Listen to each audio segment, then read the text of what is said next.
Bom pessoal, nesse vídeo eu gostaria de explicar para vocês um pouco do que é a escoliose degenerativa.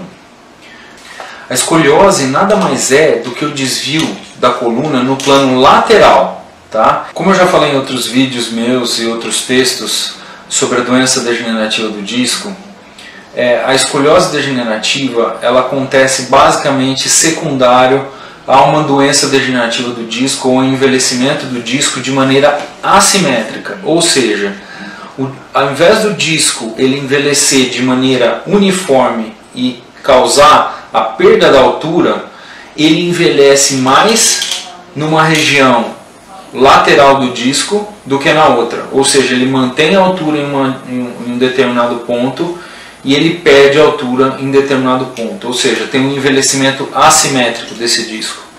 Isso gera frequentemente tanto o escorregamento lateral dessa vértebra ou a rotação dessa vértebra.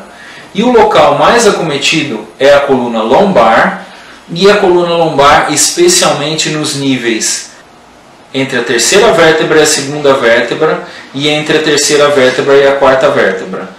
Esse é o local mais frequente de acometimento da escoliose degenerativa, tá? Bom, e quais são os problemas da escoliose degenerativa? Primeiramente, imaginem que quando você tem uma curvatura aumentada olhando de frente da coluna, imagine que esse nervo que está saindo aqui nessa região, ele pode ficar mais frequentemente pinçado. E quando essa coluna está entortando para a lateral,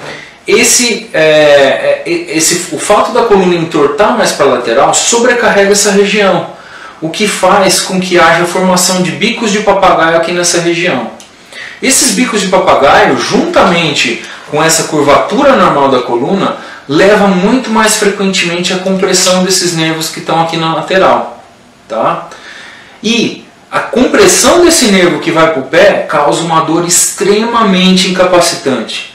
Esses pacientes em geral têm muita dor, essa dor é uma dor que piora quando anda, e isso leva a uma incapacidade extrema e limitação da qualidade de vida. Outro problema é o seguinte: se você imaginar que esse indivíduo deitado tira a carga da coluna, né, você vai imaginar o seguinte: então deitado, em geral, essa dor alivia. Se esse indivíduo fica em pé e aumenta a carga da coluna, essa dor, em geral, se acentua. Então, o segundo fator, fora a compressão do nervo que esse paciente apresenta, é a dor lombar. A dor lombar incapacitante, a dor lombar mecânica, a dor lombar que piora quando esse indivíduo fica em pé e quando o indivíduo deita, a dor melhora. Tá? Isso é característico da escoliose degenerativa. É por isso que é extremamente importante a gente investigar a curvatura desses pacientes, tanto na posição deitada quanto na posição em pé. Esses pacientes frequentemente podem piorar a curva quando estão na posição que tem carga na coluna. Foi baseado nisso que a literatura começou a estudar esses pacientes e criar critérios para indicar ou não uma fixação de uma curva na coluna ou a correção dessa curva da coluna, tá certo? Se o local onde há compressão é um local específico, a curvatura não é tão acentuada, é menor do que 30 graus, a sintomatologia é mais relacionada à compressão daquela raiz específica, a dor lombar é menor, em geral, a gente evita artrodesar esses pacientes, a gente evita fixar a coluna e corrigir a curvatura. Por quê?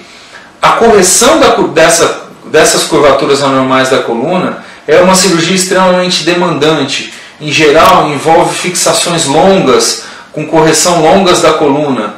Uma das coisas que veio a facilitar essa cirurgia de correção da escoliose foi a cirurgia minimamente invasiva.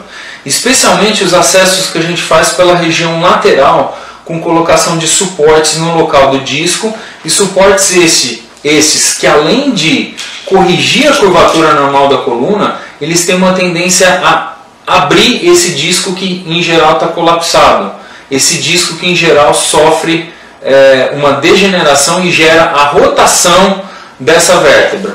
Essa cirurgia minimamente invasiva ela diminuiu sobremaneira o sangramento que era associado às cirurgias de correção da escoliose degenerativa, que eram associados a cortes que a gente realizava nos ossos, exatamente para corrigir essa curvatura normal.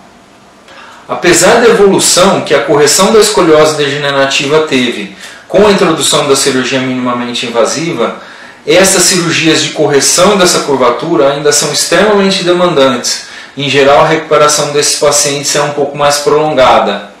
Em torno de 3 semanas a 1 mês e meio, esses pacientes ainda podem apresentar dor, uma certa dificuldade na deambulação. Eles necessitam fazer uma reabilitação um pouco mais prolongada, com tratamento de fisioterapia intensiva, usos de medicações frequentes. E é extremamente importante os pacientes estarem cientes dos problemas associados à cirurgia da correção da escoliose degenerativa. De qualquer modo, cada caso deve ser analisado nos mínimos detalhes. E os pacientes devem estar extremamente cientes de todos os detalhes que compõem as dificuldades do seu caso.